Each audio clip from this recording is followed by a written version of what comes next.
Shalom a todos, muy buenas noches. Laila, Top, Lekulam. Bienvenidos amigos, una noche más para el estudio del Tanaj. Damos gracias a nuestro creador, bendito sea Hashem, porque nos permite a todos estos tiempos de estudio, estos tiempos de reflexión, de musar, de comprensión un poquito más del pensamiento de Hashem. Entonces vamos a iniciar con nuestro estudio el día de hoy, ubicados en Melahim Bet, Perek Gimel. ¿Listo? Estamos en Segunda Laila Reyes. Top, para todo el grupo, Laila Top, More. Laila, mi querido Joseph, bienvenido. Estamos entonces en Segunda Reyes capítulo 3. ¿Listo? El contexto, otra vez volvemos a hablar de reyes de, en este caso, el Reino del Norte, las 10 tribus, y nos vamos a enfocar el día de hoy en el hijo del rey Acab. ¿Listo? Lo último que supimos fue que Acab murió y entonces su hijo Josías empezó a reinar, a Josías, y él mandó a consultar a deidades extrañas, pero Eliyahu interceptó a la esposa, le dijo que cuando llegara otra vez a la ciudad, entonces el niño se iba a morir. Y así pasó, y entonces el hermano tuvo que empezar a ser ahora el rey sobre Israel. ¿Listo? Por eso nos inicia diciendo el Tanaj de la siguiente forma. Dice, en cuanto a Jehoram, hijo de Acab, él mismo llegó a ser rey sobre Israel en Shomrom en el año 18 de Jehoshaphat, rey de Yehudá, y continuó reinando por 12 años. Entonces fue rey 12 años, nos dice allí, y nos pone para ubicar un poquito en la línea del tiempo, quién reinaba, quién era su colega en el reinado del sur, las dos tribus de Yehudá y de Benjamín. ¿Listo? Entonces era Jehoshaphat, del cual hemos estudiado que era un rey justo, que Hashem lo salvó el día de la muerte de Ahab, porque clamó a Hashem y no tenía que haber estado haciendo nada en la guerra donde fue Acab el día de su muerte. ¿Sí? Ahí se unió, tal vez para hacer migas, para hacer amistades, pero no era una guerra que fuera necesaria, por eso Hashem casi se lo lleva, pero al final lo perdonó porque clamó a Hashem cuando lo rodearon los ejércitos enemigos, el ejército sirio. ¿Sí? Aquí, en este capítulo, vamos a ver que Jehoshaphat nuevamente sale a una guerra, pero en esta ocasión no hay una oposición de parte de Hashem. Y aparentemente no hay un motivo para pensar el por qué Jehoshaphat tampoco fue a esta guerra. ¿Sí? Vamos a seguirlo explorando. Sigue diciéndonos el Tanaj. Y siguió haciendo lo que era malo a los ojos de Hashem, aunque no como su padre o como su madre. Este era peor, ¿no? Porque hasta ahora teníamos una línea de sucesiones en el reino del norte, en la cual todos eran malvados, ¿sí? Los reyes que salían de Jeroboam en adelante eran malos, malos, malos, era cada uno malo igual que su antecesor, igual que su sucesor. Pero este tenía una doble condición para heredar la maldad, que era hijo de Acab por un lado y de Jezabel por el otro, ¿cierto? O sea, tanto el papá como la mamá tenían una tendencia idolátrica. Entonces, pues, era mucho más probable que fuera más malvado, ¿cierto? Pero lo está diciendo, no fue tan malo como su padre y como su madre. Dice, pues quitó la columna sagrada de Baal que su padre había hecho. Solo que se adhirió a los pecados de Jeroboam, hijo de Nebat, con que se hizo pecar a Israel y no se apartó de ellos. Entonces, acordémonos rápidamente. El contexto es que unas cosas eran las idolatrías que hacía Acab, en las cuales él adoraba a dioses extranjeros, al Baal y la Asherah, que no tienen nada que ver con Am Israel, ¿sí? Por el otro lado estaba Jeroboam, que él lo que hizo fue decir que Hashem era un becerro de oro. Hizo dos, uno en Dan y uno en Beersheba, y la gente pues iba allá a adorarlos en Chalos Regalim, se inventó una fiesta de Sukkot rarísima, pero toda esa gente tenía en su pensamiento que estaba adorando a Hashem, solo que lo estaban haciendo mal, porque Hashem no puede ser representado a través de una imagen, y menos podemos adorar una imagen. Entonces, estos primeros no fue que creían en ídolos, en que el becerro era un dios distinto a Hashem, sino que creían que era Hashem mismo en su corazón. ¿Estaba bien? No, no estaba bien. Pero no era que sirvieran a dioses de otras naciones como sí era en la época de Acab. Ok, ahora nos sigue diciendo. En cuanto a Meshach, el rey de Moab, se hizo ganadero de ovejas y pagó al rey de Israel 100,000 corderos y 100,000 carneros sin esquilar. Y aconteció que tan pronto murió Ahab, el rey de Moab empezó a sublevarse contra el rey de Israel, ¿cierto? Cada vez que hay un cambio, pues eso implica que el poder cambia y las tendencias cambian en el mundo, ¿cierto? Aquí nos está diciendo que hasta ahora había servido Moab y había dado unos tributos muy grandes a Israel, pero que ahora, una vez se murió Acab, dijo, no, ya no más. Entonces aquí ya no hubo una alianza con el hijo como tal. Y aconteció que tan pronto como murió Ahab, el rey de Moab empezó a sublevarse contra el rey de Israel. Por consiguiente, el rey Jehoram salió de Shomron en aquel día y reunió con fines militares a todo Israel. Tremendo, ¿no? Un gran ejército. Vamos a ver de pronto qué nos dice acá. Ah, bueno, pero un versículo más.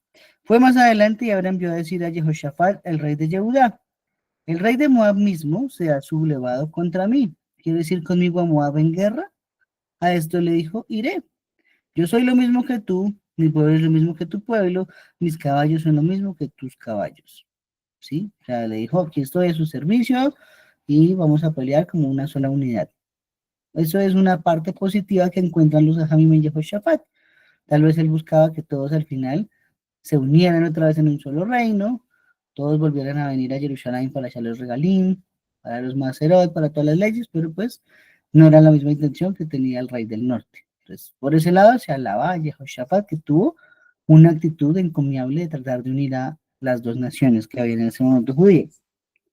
Vamos a ver un poquito algo sobre esto. ¿Listo? Rashi da un comentario empezando sobre este rey Jehoram. El Tarán nos dijo que no fue tan malo como su padre y como su madre, ¿cierto? ¿Qué significa esto? Que él abolió la adoración del Baal, efectivamente, eso se acabó en Israel con el hijo de Acab, pero no abolió la adoración de la diosa Asherah, ¿cierto? ¿Por qué? Pues porque su madre Jezabel todavía estaba viva en este momento de la historia. Entonces, es como de nuevo barra bien, ¿cierto? Él dijo, bueno, aquí venía Eliyahu, regañaba a mi papá, le ponía sus problemas, entonces nosotros no vamos a ponernos nada con Baal. Pero a Asherah no la tocamos porque mamá está viva todavía. Entonces, Jezabel siguió todavía siendo de las suyas. Ok, todos los reyes de Israel al final seguían en los pecados de Jeroboam, como dice así, los del norte. Siguió los pecados de Jeroboam, siguió los pecados de Jeroboam, él quiso pecar a Israel, en el sentido de que no permitían que la gente subiera a Jerusalén en las Shalos Regalim. Acordémonos que había un decreto firmado por todos los de el Reino del Norte, en el cual decía que aquel que pasara las fronteras para caminar hacia Jerusalén, todo el mundo estaba autorizado de asesinarlo sin consecuencias judiciales. Entonces, al final, todo el mundo se abstenía de ir a Jerusalén debido, pues, al temor a la muerte, ¿no? Ok, ahora bien, dicen los Jajamim, aquí apreciamos que siendo coherentes con la Torah, donde nos dice que Rubén, Gad y la media tribu de Menashe habitaron al este del Jordán por los campos de pastoreo, aprendemos cómo es posible que Moab, que está adjunto a esos territorios, puede pagar una ofrenda de tal magnitud, ¿cierto? ¿Qué ofrenda pagaba al rey Acab? 100,000 corderos y 100,000 carneros. Uy, tremendo, eso es una cantidad de animales impresionantes. Recordemos, la Torah nos dice que estas dos tribus y medio vinieron donde nuestro maestro Moshe y le plantearon, tenemos mucho ganado, tenemos grandes lugares para pastorear en estos territorios, déjenos de una vez heredar a este lado, ¿sí? Y después reformularon diciendo, no, y nuestros hijos, después nuestros ganados, entonces al final Moshe les permitió heredar a esas dos tribus y media. Por lo tanto, podemos deducir que toda esa zona alrededor del Jordán hacia el oriente tenía grandes pastos y por lo tanto era muy factible que los vecinos tuvieran también ganado en abundancia debido a lo que proliferaba esa tierra. ¿Sí? Entonces así se puede entender cómo se le podía dar un tributo desde Moab a al rey de Israel, que eran territorios cerquitas unos de los otros. Ahora bien, acá entonces nos está diciendo en el versículo 7, ¿cierto? Que el rey de Moab se ha sublevado contra mí, ¿cierto? Ok, entonces ahí lo que dice es, en hebreo no se usa la palabra pesha'a, ¿cierto? Que es un acto de rebelión premeditado. Jehoram le está diciendo a Jehoshaphat que Moab se rebeló y usa la palabra pesha'a, diciendo que eso es un acto premeditado. Y dice la Gemara, Masejet Shavuot, página 12b, que esta es una de las categorías que se expiaba en Yom Kippur con el macho cabrío que se ofrecía a Shem. ¿Sí? Solo para entender qué tipo de categoría está ese pecado, cómo se expiaba y qué tiene que ver con el relato que estamos haciendo en este momento, ¿sí? Ahora, el otro tipo de ofrenda que se expiaba, ese mismo carnero eran los pecados hatat, ¿cierto? Que son transgresiones involuntarias, donde no se da cuenta ni siquiera una persona que está transgrediendo, ¿sí? Entonces, si hubiera dicho en el Tanaj y Jehoram que están haciendo un hatat, o sea, una transgresión contra él sin premeditarlo, pues bueno, se da otro manejo. Pero como estaba diciendo una pesha A, está diciendo que todo es fríamente calculado y por lo tanto es que él está llamado en este momento a ira y convocando a Israel para atacar a Moab, ¿sí? Ahora vamos a ver más motivos un poquito más adelante. Ahora sigue diciéndonos el Tanaj. Y pasó a decir, precisamente, ¿por qué camino subiremos? De modo que él dijo, por el camino del desierto de Edom, ¿cierto? Uh, ahora sigue diciendo, el rey de Israel, el rey de Yehuda y el rey de Edom, o sea, estamos hablando de tres naciones, procedieron a ir y siguieron yendo por su camino alrededor por 7 días. Y resultó que no había agua para el campamento ni para los animales domésticos que seguían sus pasos. Entonces tenemos acá algo muy interesante, ¿no? Bueno, hablando de que se unió el rey de Edom, y aquí pues nos damos cuenta que no hay enemistad con los edomitas. Recordemos que Edom es Esaf, ¿cierto? Como lo sabemos de nuestra parashá esta semana, precisamente Toldot, donde se habla de cómo nació Esaf, que era rojizo, que era muy peludo, y además que se enamoró de las lentejas que preparó nuestro papá como un guisado rojo. Bueno, por ahí salió el nombre Edom. Entonces, Esaf es Edom. Pero ya pasan esos días, ¿sí? Dice Rashi, Edom tenía un gobernador que lo designaba el rey de Yehudá. Y entonces, él fue el que se unió a la rebelión de Moab para combatir a los enemigos de Yehudá, porque era leal a Jehoshaphat. ¿Sí? Recordemos de Jehoshaphat, es el otro rey de abajo, descendiente de David Amelech. Y entonces tenemos un problema. Se fueron a perseguirlos, a los moabitas, a enfrentarlos en batalla, pero después de 7 días llegaron a un sitio y no había ni gota de agua. Y era un ejército grande, eran tres naciones y animales. Entonces, pensemos que, no sé, hubiese tal vez 2.000, 3.000 caballos, qué sé yo, ¿no? También los animalitos necesitan su agua para poder seguir en combate. Entonces ahí se plantea, el Tanaj está planteando que hay un problema y ya estamos a puertas de una batalla. Entonces sigue diciendo, el rey de Israel dijo, qué desdicha que Hashem haya llamado a estos tres reyes para darlos en mano de Moab. ¿Sí? Ok. A lo que dijo Jehoshaphat, ¿no hay aquí un profeta de Hashem? Entonces, inquiramos de Hashem por medio de él. Por lo tanto, uno de los siervos del rey de Israel contestó y dijo, ¿está aquí Elisha ben Shefat? Oh, estamos otra vez volvemos con el profeta Elisha, con el que empezamos la semana pasada. Y que sigue diciendo, entonces aquí está Elisha, hijo de Shafat, que derramaba agua sobre las manos de Eliyahu. Entonces dijo Jehoshaphat, la palabra de Hashem existe con él. Por lo tanto, el rey de Israel y Jehoshaphat y el rey de Edom bajaron a él. Entonces, aquí nos está dando una nueva perspectiva, ¿no?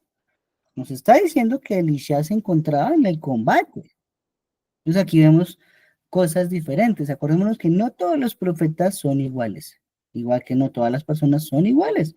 Todos somos diferentes. Pero aquí en específico nos está diciendo el Tanaj que el profeta Elisha, aún con su nivel encumbrado, aún con ese nivel tan increíble que tenía de Torah, que aprendió el mismo profeta Eliyahu, que pidió tener 2 partes del espíritu de Eliyahu, no se quedó rezando en la casa ¿cierto? Y que a los demás les fuera bien en una guerra, ¿cierto? ¿Qué hizo él? Tomó las armas y salió él mismo al combate. De otra forma, ¿que estaba haciendo él dentro de los combatientes en un problema que tiene que ver con el Reino del Norte, más Yehuda, más Edom, todos contra Moab, ¿sí? Entonces, ese fue su estilo. No quiere decir que estuviese bien o estuviese mal, solo que era la manera de él vivir aquí en el mundo, la Nebuá. Entonces, hay una enseñanza grande, ¿no? Pues, tremendo. Era de armas tomar, como se dice popularmente. Y dice Rashi, ¿por qué nos dice que está Elisha y la relación, o perdón, o la frase que se dice es aquel que derramó agua sobre las manos de Eliyahu? ¿Sí? Entonces, aquí tenemos que acordarnos del Monte Carmel. Eliyahu contra los profetas de Baal. Hay un par de estudios en el Tanaj en nuestro canal de YouTube. Y allí nos dice que Eliyahu, cuando preparó el animalito, que el buey que él iba a ofrecer, ¿cierto? Entonces pidió que lo partieran y después pidió que le echaran agua. Y entonces nos dice que vino el siervo y le echó agua. Entonces ya se está refiriendo a Elisha. ¿Por qué? Porque dice Rashi, se está refiriendo a que en ese momento los dedos de Elisha se volvieron como manantiales de agua hasta que la fosa se llenó. Era un altar, tenía unas zanjas, tenía unas piedras, los pedazos estaban allí para que fuesen consumidos delante de Shem y pidió agua. Dice que las aguas fluían, pero de las manos de Elisha. ¿Sí? Entonces, por eso dice: aquí está el que derramó agua sobre las manos de Elisha. ¿Sí? Ok.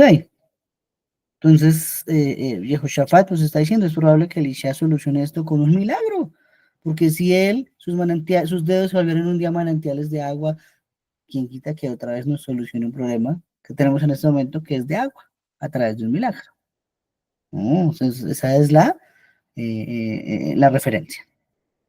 Ahora, dice la Gemara, Masejet Berajot, página 7b. Enseñó Rabbi Shimon Bar Yochai que es mayor el servicio de la Torá que su estudio. Uy, ¿cómo así? Es mayor el servicio de la Torá que su estudio. ¿Por qué?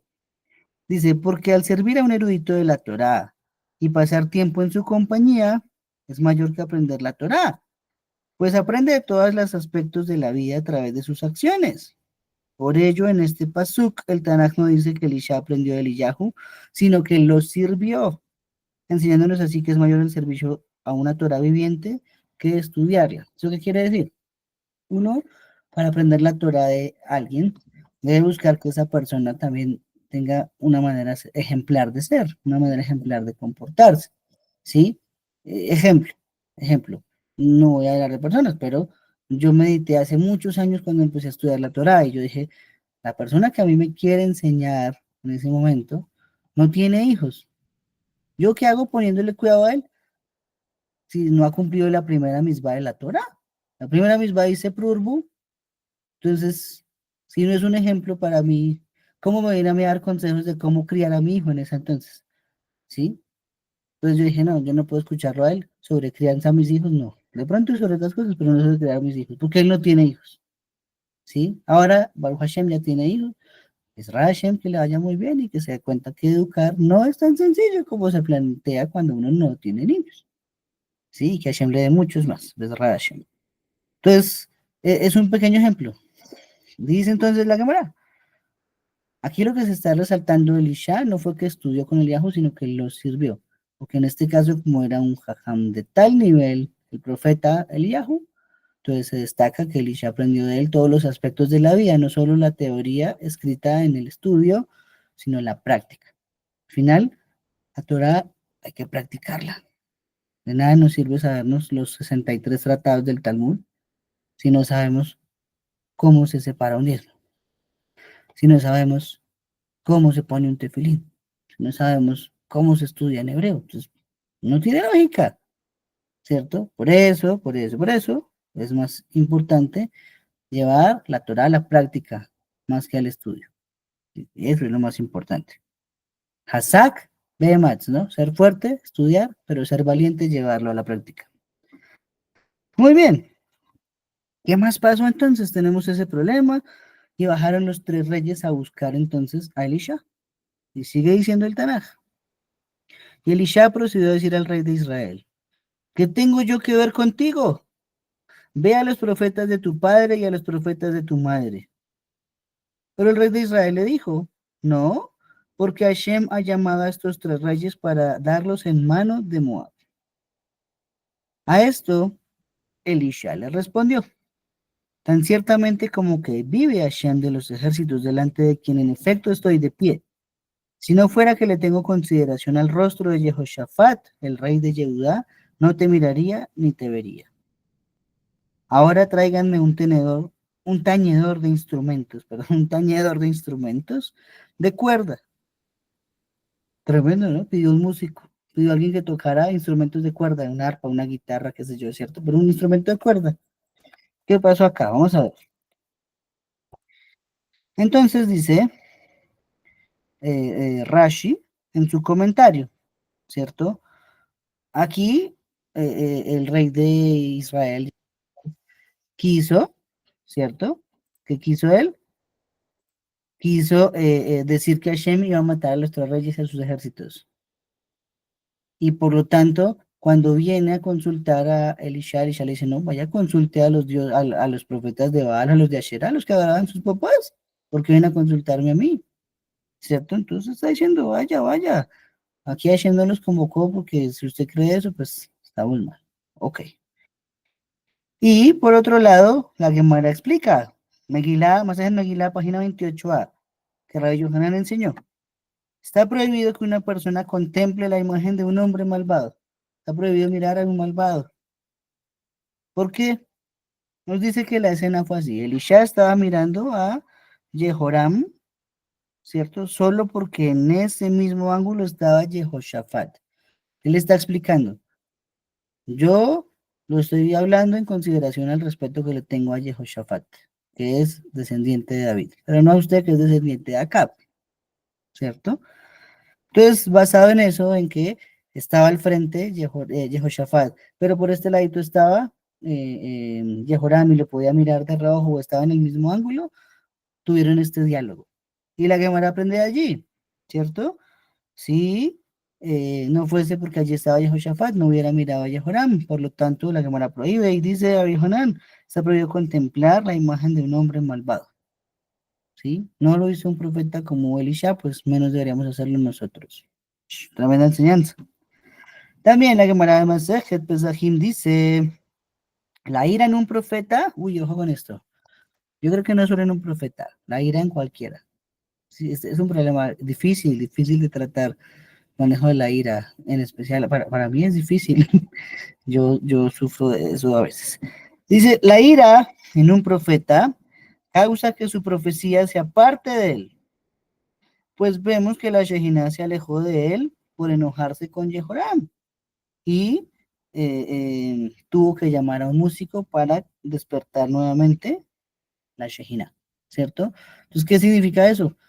Se puso a discutir con Jehoram, no estaba diciendo nada que fuese falso, solo que la ira se apoderó del profeta Eliseo, profeta Elisha. Entonces, dice, y lo abandonó la Shekinah y ya no tenía inspiración divina. Por eso, acto seguido pide él, tráiganme un músico, alguien que toque un instrumento de cuerda. ¿Sí? Entonces, una vez llega ese instrumento de cuerda, el Tanakh sigue diciendo, sucedió que tan pronto como el tañedor de instrumento de cuerdas tocó, la mano de Hashem vino a estar sobre él. Oh, tremendo, ¿no? Entonces estamos hablando, ¿cierto? De que la música causa alegría en el cuerpo, en el alma, y por lo tanto se hace recipiente digno de recibir otra vez la Shejina a la persona. ¿Sí? La música, por eso dice el dicho, es el lenguaje del alma. Una vez le tocan melodías con un instrumento de cuerda a Eliseo, otra vez recupera la inspiración divina que había perdido por el enojo. Tremendo. Por eso la música es poderosa. La música puede inducirlo a uno a hacer cosas muy buenas o a hacer cosas también muy malas. Hay que tener mucho cuidado con la música, ¿sí? Toda la música es permitida, pero hay que escuchar el mensaje de lo que está diciendo, porque eso recala en el subconsciente, en el inconsciente, terminan haciendo cosas que son inexplicables, ¿sí? Entonces, am, la alegría espiritual, ¿cierto? Dice Rabino Behaye, depende de que el cuerpo se sienta bien. Cuando las facultades físicas de uno están en su mejor momento, esos sentimientos se transfieren al alma y mejoran la capacidad de sentir a Shem. Por eso fue que Elisha pidió elevar su alma a través de la música para recibir otra vez la profecía. Sí, eso es verdad. Cuando uno está muy feliz, se siente en el ambiente, se ve en la cara de uno, en la forma en que trata a las personas, toma tal vez decisiones mejor tomadas. Y eso influye en que el alma se siente así y es capaz de recibir también más de Hashem, un poquito más. Por eso dicen los Jamín, un gran mandamiento es estar siempre alegres, siempre alegres. Aquí como no estaba alegre Elisha, se le puede la profecía, ¿sí? Dice también el Orjot Tzadikim, todo aquel que mira a un malvado, sus ojos se le oscurecen en la vejez, ¿cierto? Como a nuestro padre Isaac. Uy, y eso está en esta parasha, qué bonito.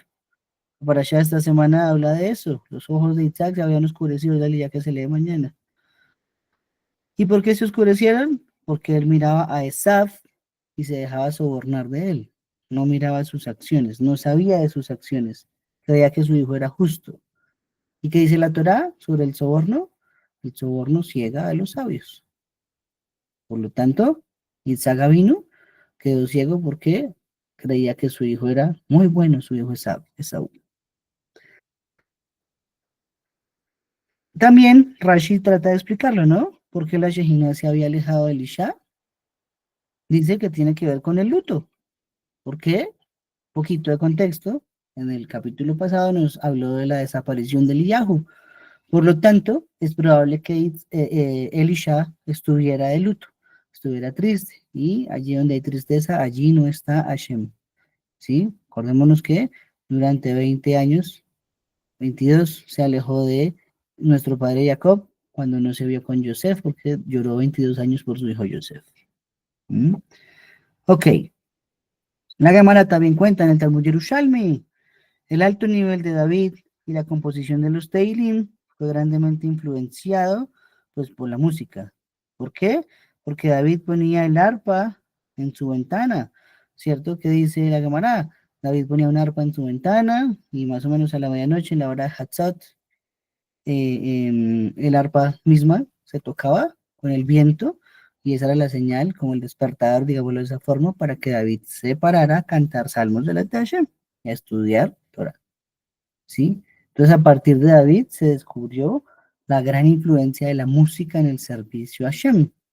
Alguna vez estudiamos que incluso en su generación David no era lo más sabio que había.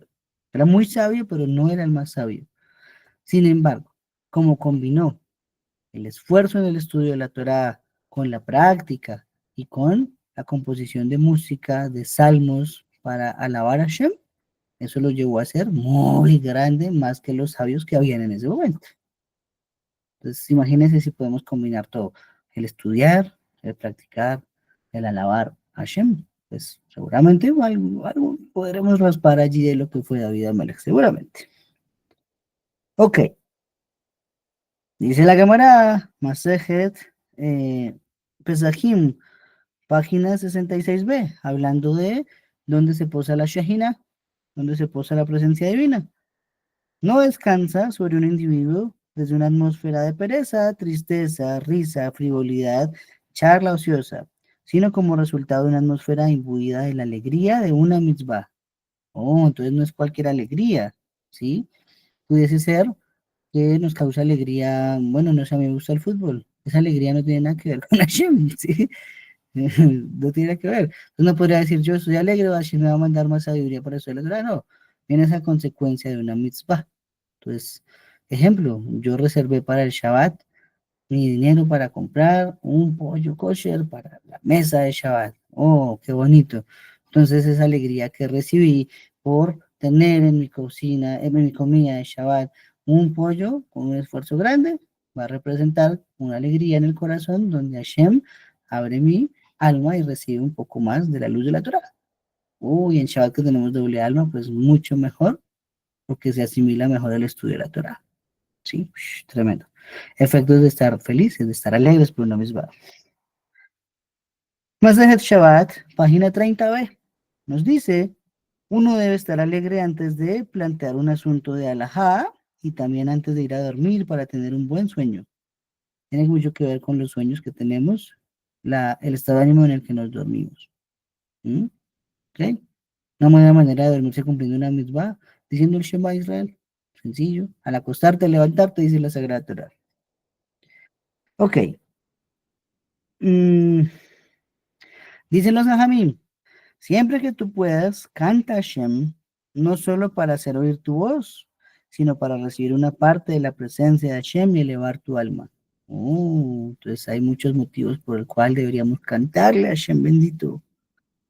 Yo hace varios años iba aquí a Bogotá a una sinagoga donde cantaban todo el Shaharit, era espectacular, era espectacular. De pronto alguien de por aquí se acuerda de mis amigos, Don Joseph o Akiva, y allí tocaban todo el Shaharit, lo cantaban desde Odú hasta el Eino de Shabeach.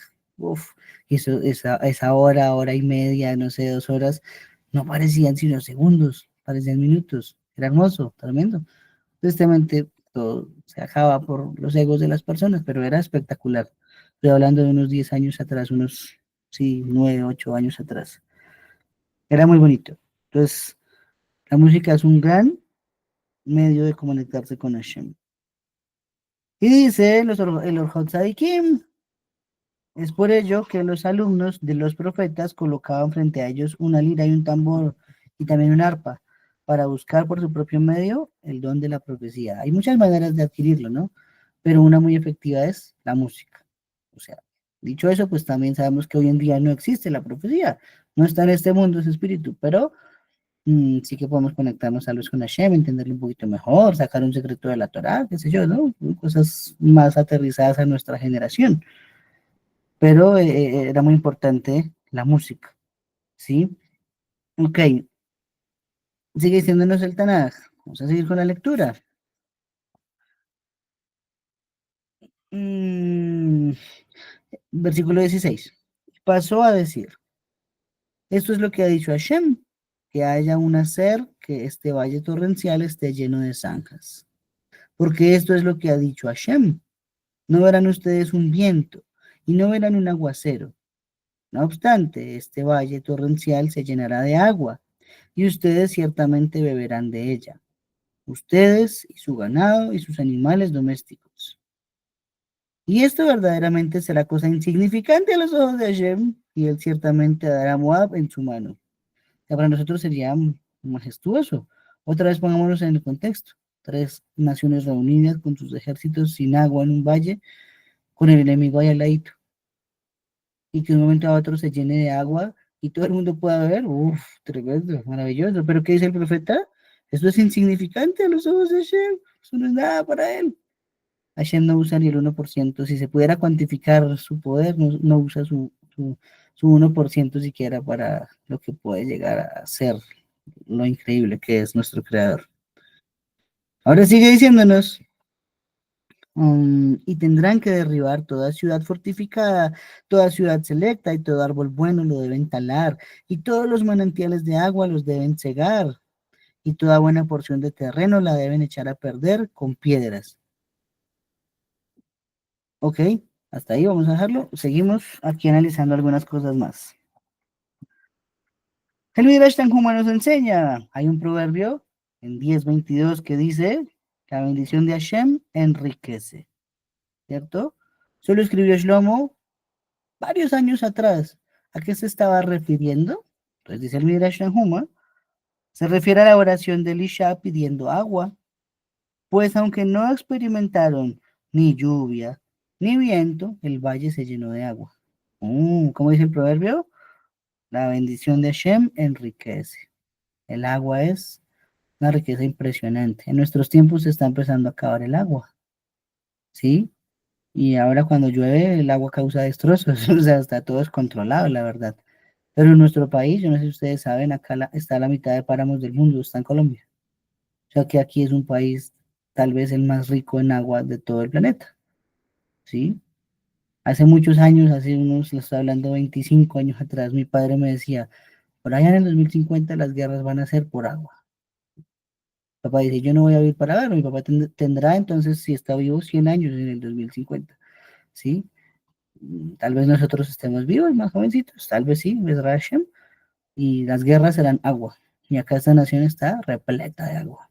Tenemos una bendición grande. Este país, naturalmente, tiene unos recursos impresionantes.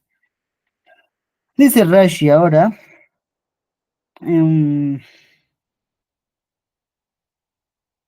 ok, aunque de Barim 20:19 hay una mitzvah en la Torá que prohíbe talar árboles en la guerra. Aquí Akadosh Baruj Hu lo permite porque Moab es una nación despreciable e insignificante para él. ¿Sí? Entonces, todo esto tiene un contexto. Originalmente, la Torá le dice no haga la guerra con Moab, ni con Amón, ni con Edom, ¿cierto? Porque ellos tienen derecho a sus territorios. Edom porque es la heredad de Saúl. Amón y Moab porque son la heredad de Lot. No se meta con ellos. Y aunque salgan a pelear contra ustedes, no peleen con ellos. Así pasó en la Torá, no pasó nada. Pero tenía todo un significado, ¿cierto?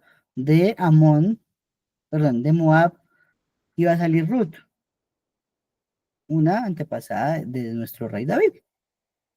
Ya aquí Ruth había fallecido, pero cumplió su misión de forjar la casa de la realeza en Israel.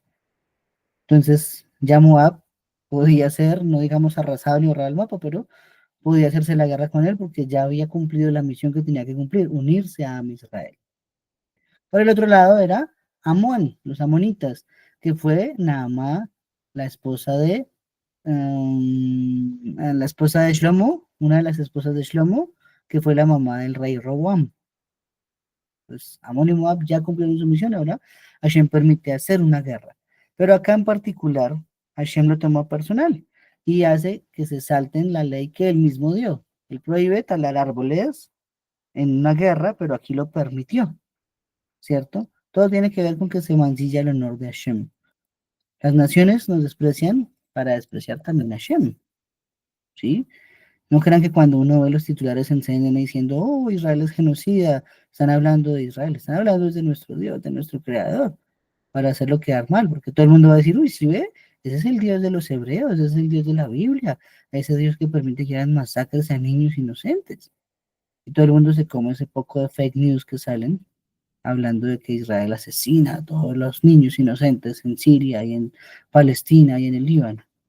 No es así. Información, todos lo sabemos.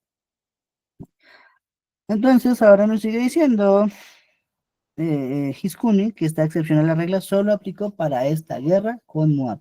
No aplica para ninguna otra guerra más. En cualquier otra guerra donde un día se ataque o donde se atacó después de esto o antes de esto, prohibido cortar los árboles frutales. La Torah mismo lo dice, no se va a saltar la guerra Hashem, la misma Hashem, sino solo en una situación particular que es esta. Y nos dice lo siguiente, versículo 20. Acá sí terminamos. Versículo 20 dice, por la mañana, al tiempo en que asciende la ofrenda de grano, aconteció que, mira, venía agua de la dirección de Edom y la tierra quedó llena de agua. Ok, ¿qué nos dice allí? Rashi dice, pero aquí pasa algo raro, ¿no? ¿Cuándo se presenta una ofrenda de grano? En hebreo dice un korban minja, una ofrenda de minja. Pues como su nombre lo dice, ya que nosotros lo conocemos hoy en día, es en horas de la tarde. Pero acá nos está diciendo que todo fue al amanecer. Es como así que al amanecer, pero nos está relacionando con una ofrenda que se presentaba en horas de la tarde. ¿Qué significa eso? ¿Cierto? Esto nos enseña que las dos expresiones marcan el momento de inicio y fin del milagro, ¿cierto? ¿Eso qué quiere decir? Que probablemente, dice Rashi, vino de los ríos de Edom y se desbordó para que el valle se llenara de agua. Entonces eso quiere decir que cuando Hashem envía este milagro, era un río cercano, se desbordó de agua, llegó allí sin lluvia y sin viento, efectivamente, como él lo dijo, tuvo agua para beber. Pero entonces el milagro para que llegara, el río se desbordó el día anterior en Minha y dejó de fluir al día siguiente en Minha. Oh, entonces ahí está. Es porque nos dice en la hora de la tarde, pero todo el mundo lo vio evidente hasta en la mañana que hubo luz. No había luz como hoy en día eléctrica para poder mirar la noche. Muy bien. ¿Qué más sucedió? En cuanto a los moabitas, ellos oyeron que los reyes habían subido para pelear contra ellos. Por lo tanto, convocaron hombres de cuantos ceñían cinto en adelante y empezaron a plantarse en el límite. Cuando se levantaron muy de mañana, el sol mismo fulguró sobre el agua, de manera que los moabitas del lado opuesto vieron el agua roja como sangre. Oh, entonces miremos el paisaje. Yo no sé si han ido al llano, y si no, tienen que ir desde Hashem, aquí en Colombia. En el llano el amanecer es espectacular. Yo cuando estoy de vacaciones allí en la casa de mis padres, rezo al Nets, sí o sí. ¿Por qué?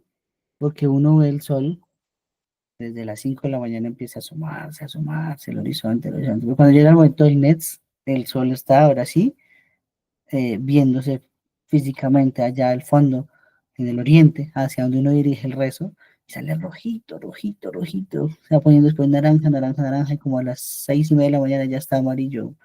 ¡Uf! Eso es una cosa muy espectacular, ver un amanecer en el llano. Espectacular. ¿Quién nos está diciendo algo muy parecido? ¿Sí? Nos está diciendo que el sol fulguró sobre el agua y todos los moabitas pensaron que era un reguero de sangre lo que se veía en el valle, perdón. ¿Sí? Entonces, ¿cómo lo explica Rashi? Dice, es la naturaleza del agua. Cuando el sol brilla sobre ella por la mañana, hace que parezca roja. El reflejo del sol en el agua hace que se vea roja. Entonces, ellos pensaron que a lo mejor se habían matado todos allá, los que venían a hacer la guerra. Se pelearon, son tres reyes, se agarraron y se mataron todos. Y tiene una coartada, ¿y cuál es? El día anterior habían visto el valle sin una gota de agua. Ahí no pasa agua, no fluye agua. Si ahora se ve un reguero rojo de líquido, es porque todos los que llegaron a acampar se mataron unos a otros. Claro, se relajaron, dijeron, ah, caramba, ganamos, ¿cierto? Eso está muy bueno. Versículo 23. Empezaron a decir, esto es sangre. Indisputablemente, los reyes han sido dados a la espada y fueron derribándose unos a otros. Así es que ahora Moab al despojo. Entonces vámonos para allá a saquearlos porque todo el mundo ya está muerto. Por eso dice que Hashem hizo dos milagros, traer el agua y dar la victoria fácil a Israel. Tremendo. Muchas veces a Hashem le pedimos una cosa muy importante para nosotros y él termina dándonos mucho más de lo que le pedimos. Es Hashem, bendito sea su nombre por eso. Cuando entraron en el campamento de Israel, los israelitas se levantaron inmediatamente y empezaron a derribar a los moabitas, de modo que estos se pusieron a huir delante de ellos. Así entraron en Moab, derribando a los moabitas al entrar, y fueron echando abajo a las ciudades. Y en cuanto a toda buena porción de terreno, arrojaban cada cual su piedra y realmente la llenaban. Y todo manantial de agua lo cegaban, y todo árbol bueno lo talaban, hasta que solo dejaron permanecer en ella las piedras de Kiriat Areset. Y los honderos empezaron a ir alrededor de ella y a derribarla. Cuando el rey de Moab vio que la batalla había resultado demasiado fuerte para él, enseguida tomó consigo 700 hombres que desenvainaban espada para abrirse paso hacia el rey de Edom, pero no pudieron hacerlo. Por fin él tomó a su hijo primogénito que había de reinar en lugar de él y lo sacrificó como ofrenda quemada sobre el muro. Y llegó a haber gran indignación contra Israel, de manera que ellos se retiraron de contra él y se volvieron a su país. Acá hay unos secretos bravísimos, muchachos. Vamos a estudiar nuestra Hashem. Entonces nos dice que una vez llegaron allí a tratar de saquear, Israel los persiguió, los mató, los persiguió, sellaron los pozos, sellaron las zanjas, cortaron los árboles, y el rey de Moab al final se retiró a una ciudad fortificada, y allá desde esa altura mató a su hijo primogénito, lo sacrificó. ¿Pero por qué hizo eso ese man? Eso es una pregunta. Y la segunda pregunta es, ¿y eso qué tiene que ver con lo que dice a continuación? Que todo el mundo se indignó contra Israel. ¿Sí? Llegó a haber gran indignación contra Israel. ¿Qué tiene que ver Israel con eso? Vamos a estudiarlo. Dice Rashi lo siguiente. El rey de Moab preguntó, ¿por qué se hacen tantos milagros a esta nación?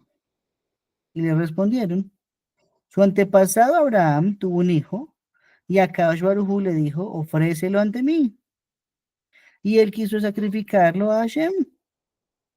Entonces el rey de Moab dijo, yo también tengo un primogénito, iré y lo sacrificaré a los dioses. Miren, aquí esto es muy importante, ¿listo? Cuando una persona lee la Torah en español, no está mal, está bien aprenderla, pero la quiere interpretar desde una traducción, va a decir sandeces como la que dijeron los consejeros del rey de Moab. ¿Qué dijeron ellos? Porque hay tanto milagro a ese pueblo, porque Abraham iba a matar a su hijo primogénito. Ah, entonces, ¿qué concluyó él? Dijo, listo, entonces yo voy a matar a mi hijo primogénito acá porque quiero que también me haga un milagro Dios. ¿Eso qué tiene que ver? Nada tiene que ver. Una cosa fue el contexto de nuestro padre Abraham, el malvado rey de Moab. No tienen nada que ver uno con lo otro. Pero el tipo creyó que estaba interpretando bien la Torah, ¿cierto? Ahora dice, Rashi sigue diciendo, hay diferentes opiniones sobre quién era el primogénito ofrecido en el holocausto. ¿Sí? Unos dicen que fue el primogénito del rey de Edom, que venía haciendo la guerra junto a los otros dos contra Moab, porque estaba bajo la custodia del rey de Moab, y este lo quemó. Esa es una interpretación que dan a mí. ¿Sí? Probablemente no sacrificó su hijo primogénito el de él, sino el del rey de Edom. Otros dicen que Meisha en realidad sacrificó a su propio hijo. Ok. Y nos dice que hubo una gran indignación contra Israel. ¿Por qué? Rarísimo, ¿no? Rashi lo explica de esta manera. Porque Akadosh Baruj Hu recordó las iniquidades de Israel y que al adorar ellos a deidades paganas ya no son dignos de milagros. ¿Sí? Se acordó de la queda de Isaac, se acordó lo grande que fue allí en el monte Moriah, donde apareció el carnero, y eso lo recordamos todos los días. Baruch Hashem, muy bonito. Pero en esta generación nadie era digno de un milagro. Todo el mundo estaba adorando a deidades paganas, y esa fue la indignación que hubo con Israel. Así lo explica Rashi. Pero vamos a seguir viendo más explicaciones. Más de Sanedrín lo explica de otra forma. Dice en la página 39b. Rab dice que el rey Meishá sacrificó a su hijo por el cielo, de Shem Shamaim, que lo hizo solo con intenciones buenas. No creo. Esa es la opinión de Rab, pero ok. Shmuel dice que no, que lo sacrificó como servicio a los ídolos. ¿Sí?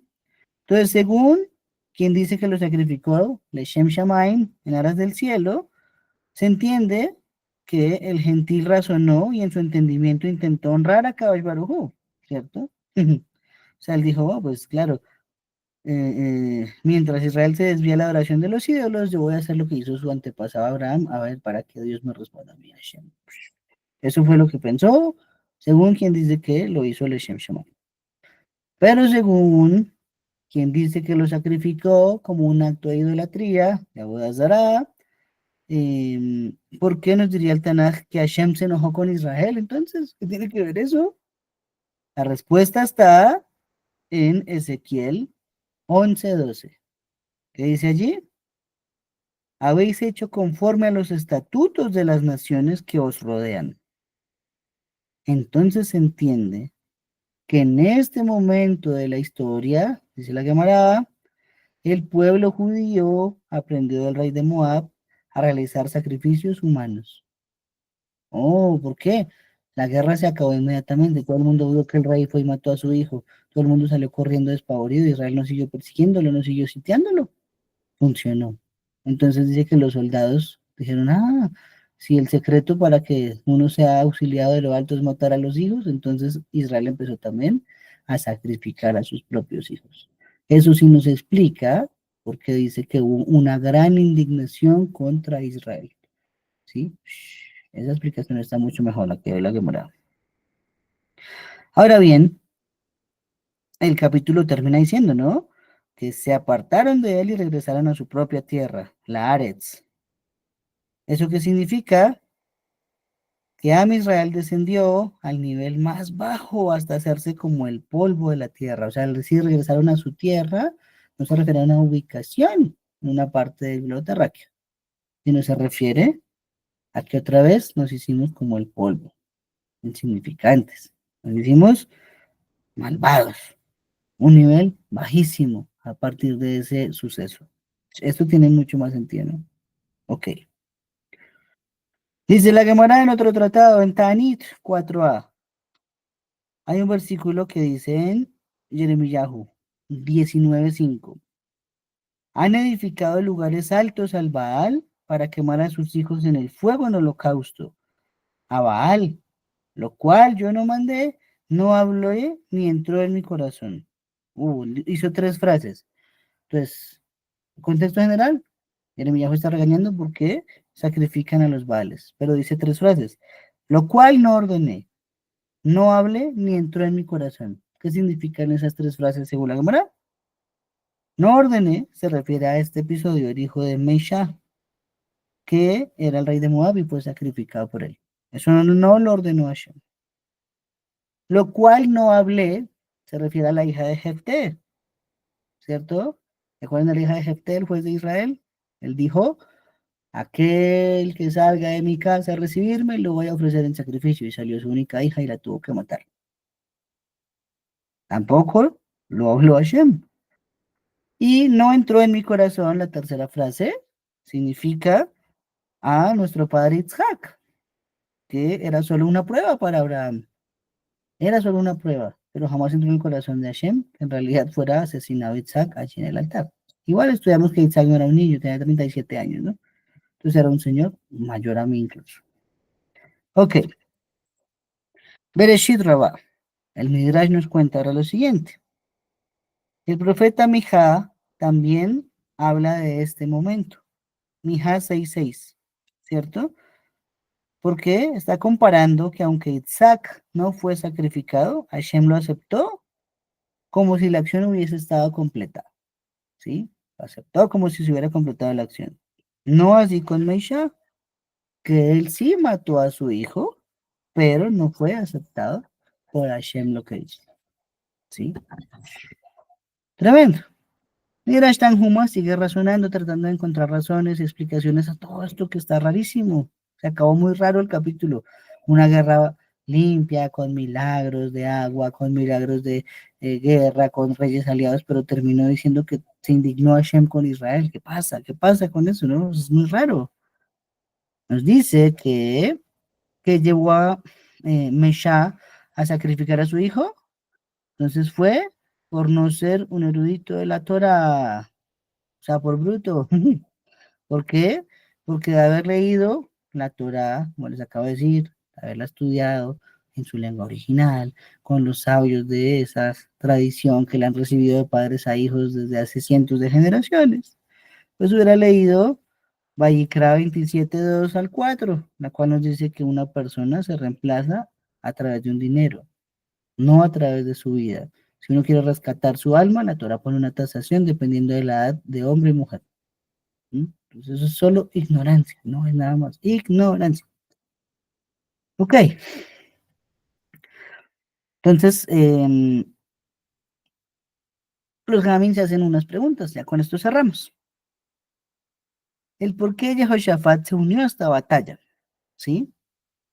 Hay una probabilidad, y es que tiene que ver porque el hijo de él, del rey Jehoshaphat de Yehuda, se casa con la hija de Ahab, Atalía, ¿cierto? Que era una hermana de Jehoram, ¿sí? Ok. Entonces, ojo, la hermana del rey de Israel es la nuera del rey de Yehuda. Está así emparentado. Y además vemos que Elisha criticó a Jehoshaphat por unirse a Acab, pero no por unirse a Jehoram. ¿Sí? Cuando estamos hablando de que Jehoshaphat se unió al papá, lo criticaron porque qué estaba haciendo allá, casi se muere. Hashem lo perdonó y le dio un poquito más de años. Pero acá no fue criticado por el profeta. Aquí siguió el hombre y el profeta nunca se manifestó en desacuerdo. Ok. Miren esto que encontré investigando un poquito en la red. En el siglo XIX, ¿cierto? Exactamente en el año 1868, ya hace un poquito de tiempo, fue descubierta una piedra de basalto negro con la inscripción del rey Meshach. Oh, entonces se descubrió allá en Medio Oriente, donde quedaba anteriormente Moab, que podemos decir hoy en día que es como la nación siria, ¿cierto? Una piedra en basalto con la inscripción del rey Meshach, el mismo del que estamos hablando acá.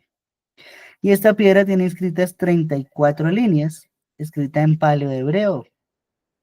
Y eso fue encontrado, perdón, corrijo, en Jordania. No en Siria, sino en Jordania. Y esta piedra fue destruida por los árabes por temor a la pérdida de ese talismán, ¿cierto? La destruyeron. Sin embargo, fue recompuesta en papel maché, dice así, y actualmente está en el Museo del Louvre, está en Francia. O sea, en Francia hay una prueba arqueológica de esta época de la Torá en la que estamos hablando, de una piedra con la inscripción del rey Meshach, ¿sí? Que tiene 34 líneas, pero hay una diferencia. Hay variaciones del relato con el del Tanaj. No dice lo mismo que estamos estudiando acá, que sería como que esa es la verdad, ¿sí? No. Entonces, nos dice simplemente en la historia universal que al parecer esto lo hizo fue el rey de Moab, o sea, el rey Meishá, para regodearse de Akadosh Baruj Hu, al escribir que tomó utensilios sagrados de Israel, se los ofreció a su dios Chemosh, y esto está marcado antes de la batalla en la que estamos hablando. Eso quiere decir que Meishá logró robar utensilios del Bet HaMikdash. Se volvió a su tierra. Y cuando iban hacia allá, las tres naciones a atacarlo, él tenía puestas muchas piedras que decían, yo me enfrenté a los reyes de Israel, los vencí y les robé sus utensilios y los ofrecí, ya no a su dios Hashem, sino a mi dios Chemosh. Más o menos así. Entonces era una piedra para provocar, para la ira contra, eh, em, para provocar la ira de Hashem y de Israel contra Moab. Esto nos explicaría por qué ahora sí, un motivo claro, por qué Jehoshaphat decide entrar a la guerra. Porque su objetivo es vengar el Hilul Hashem, hecho en piedra. Es más grave aún todavía. Hay una piedra que está profanando el nombre de Hashem y los utensilios sagrados. Ahora sí entendemos por qué el rey de Israel, el rey de Yehuda se metió aquí donde nadie lo había llamado. Y Elisha mismo no solo lo apoya en esa decisión, sino que él mismo se enlista para ir a la guerra. También nos explica por qué el profeta salió a la guerra. Tiene que haber un motivo mucho más interesante. Miren que esto no está explicado en el Tanaj ni en los Hajamim, esto es parte de la historia universal. Pero hace parte de una investigación que Baruch Hashem hemos podido estudiar, hemos podido hacer. Entonces, el objetivo este es de vengar entonces el honor de Hashem y demostrar la impotencia, perdón, de Chemosh. Entonces eso ahora sí explica, porque Hashem dice, talen los árboles, tapen las fuentes, que no fluya el agua. Es para vengar el honor del nombre de Hashem. Sin embargo, pues Elisha siguió siendo hostil a Jehoram, ¿no? Debido a que la motivación del último, de Jehoram, del rey de Israel, no era vengar el Hilul Hashem. No, él no quería vengarse porque habían puesto en piedra burlándose de Hashem y de los utensilios del Bet HaMikdash, ¿no? Él quería era pelear con ellos porque le dejaron de dar tributos. El problema de él era económico, político, no religioso. Entonces, por eso, si le fue bien a Jehoram en esta guerra, fue porque iba acompañado de Jehoshaphat y de Elisha. Muy bien. Y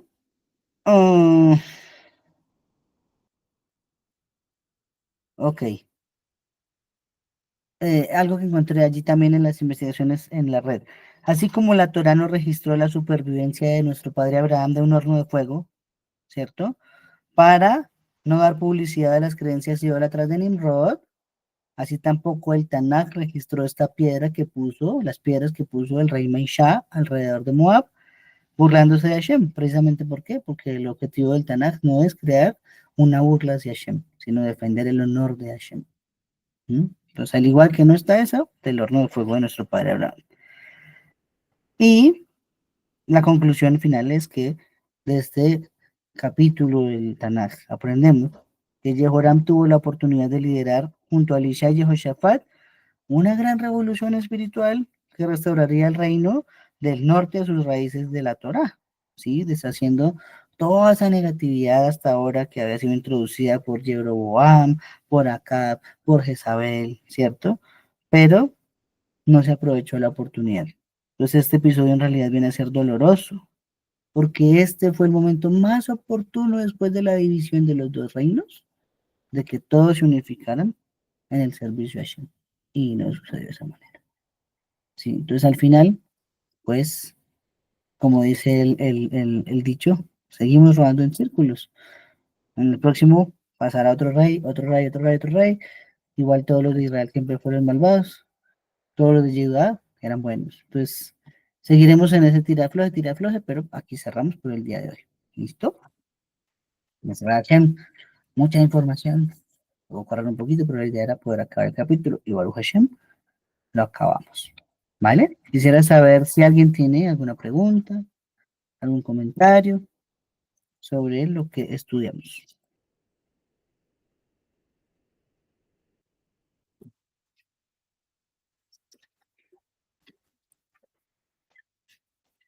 Bueno, Baruch Hashem. Ah, espera un momento. En el chat dice, toda Rabá. Bueno, no, Baruch Hashem, mi amigo Joseph. Entonces a todos les deseo una feliz noche, invitados la semana entrante, Baruch Hashem, día martes, como siempre. Vamos a estudiar y el tema va a ser, el tema va a estar muy bueno. Elisha hace milagros, empiezan los milagros de Elisha, les va a gustar. Vamos a hablar sobre el aceite de una viuda, sobre un hijo, sobre una resurrección. Eso va a estar tremendo. Entonces, por favor, no se lo pierdan y que tengan todos Laila Toble Kulam. Shalom, amigos.